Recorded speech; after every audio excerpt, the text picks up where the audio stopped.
Hey guys, this is Jamie. So today I wanted to talk about specifically TERFs and how I feel that modern feminism lost its course, I guess.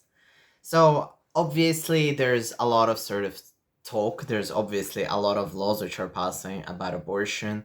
So normally when I talk about feminist issues, I say that people do not focus enough on actual issues such as abortion. Specifically right now when we're looking at the United States, I think it's very crucial to understand that abortion is a very big issue.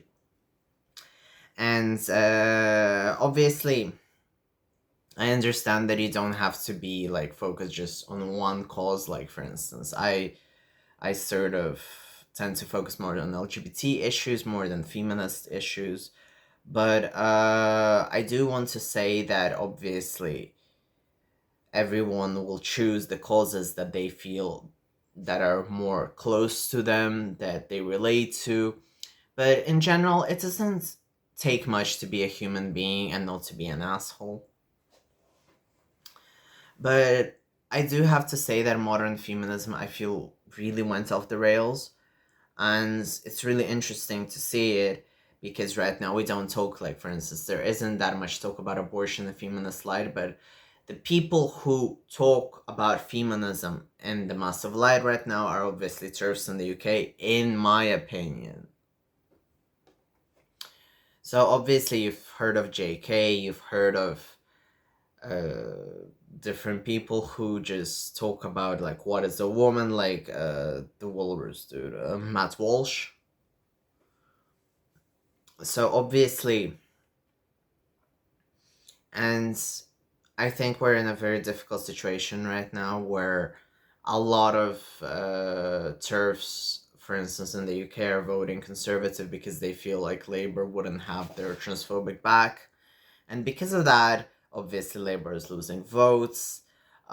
In general, I was also like made aware or reminded rather that indeed, like when you go to vote, you don't know who to even vote for because everyone sort of starts parroting like transphobic ideology that trans people are the problem. And in general, we live in a really weird sort of agenda right now, which is pretty much against trans people. But when we go back to feminism, I want to say that obviously turfism was a massive root of and a massive sort of thing about, I believe, second wave feminism and radical feminism. Obviously, had a bunch of rooting in transphobia, Mitch Fest, Leslie Feinberg, just overall transphobic icons. And I really hate this whole notion of the fact that trans people should be in solidarity with feminism when obviously feminism has done a lot of things to sort of stab trans people in the back. And it was specifically feminism which aided a lot of transphobia into the LGBT community if you start reading things actually instead of thinking that it was all very cheerful. When it comes to LGBT people and trans rights, so obviously, yes, people remember trans women, they remember the Stonewall riots, they remember Sylvia Riviera, they remember Marsha P. Johnson, but sometimes it just stops at that. And people are very quick to sort of say, oh, the gays are at fault, but what about the lesbians? What about the feminists? So pretty much people tend to make a massive boogeyman out of gay guys, and they don't make a massive boogeyman out of lesbians, and specifically, or in general, women who are TERFs. And specifically in this day and age, I feel like we should be addressing that. Specifically, like, obviously, with the J.K. Rowling being a massive TERF. And up to the point that she even brought up, like, if sex isn't real, how are lesbians real? And I was like, well, lesbians are just real because it's woman attracted to woman, but okay, you're clearly going off the deep end. And I also find it very fascinating that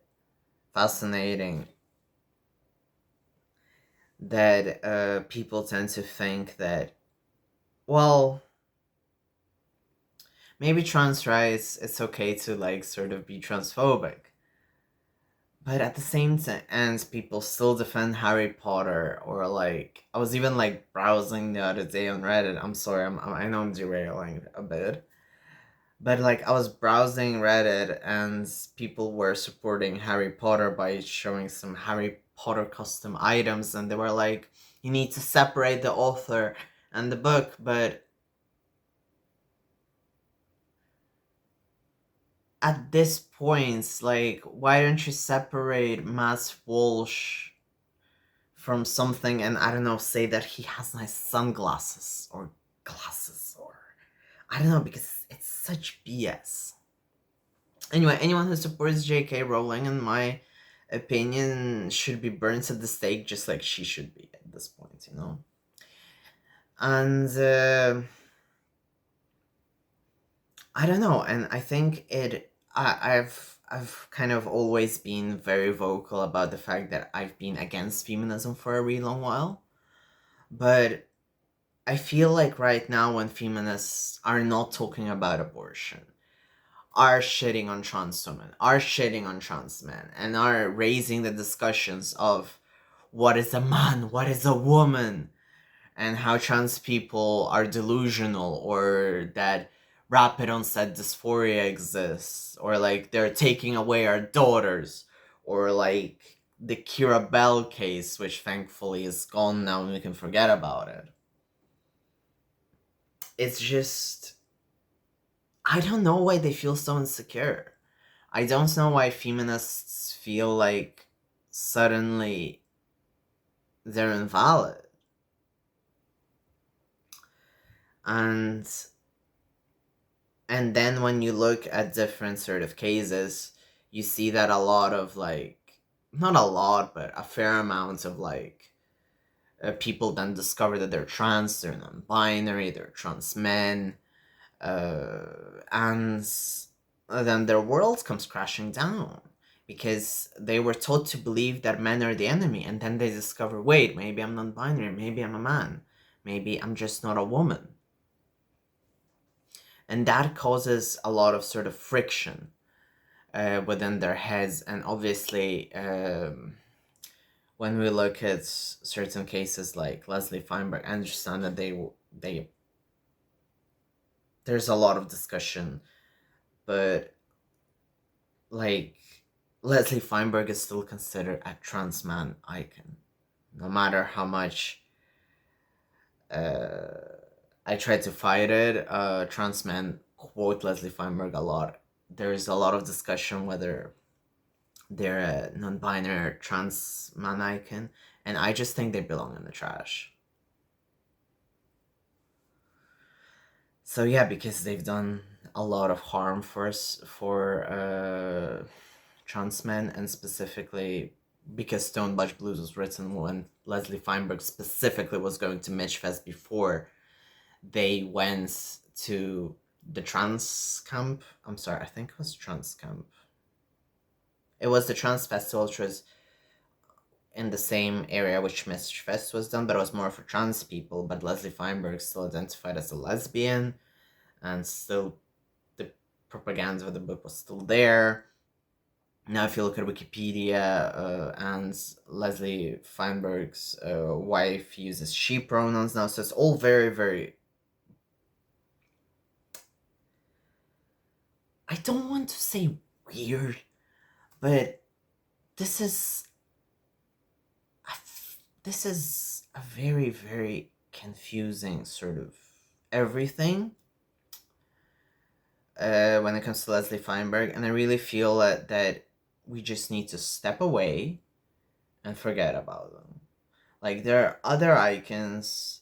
If you want other non-binary people, there's plenty of non-binary memoirs. There's when it comes to trans men, like, there's literally all of us on YouTube making videos about testosterone for all I care. So I don't feel like just because someone got a book published, they ought to be listened to, you know? So Leslie Feinberg aside, I do want to say that I think this is very telling that feminism is choosing their fight to be TERFs. And I feel like it's not surprising at this point. Feminism and TERFs are together. It's like calling the kettle black, you know. Anyway, yeah, I pretty much made my points clear, and I hope you enjoyed this video. Thank you very much for all the support I've been getting. So yeah, if you like this video, please give it a thumbs up. If you liked it, please share. Yeah, subscribe, give me likes. It helps me more than it helps you.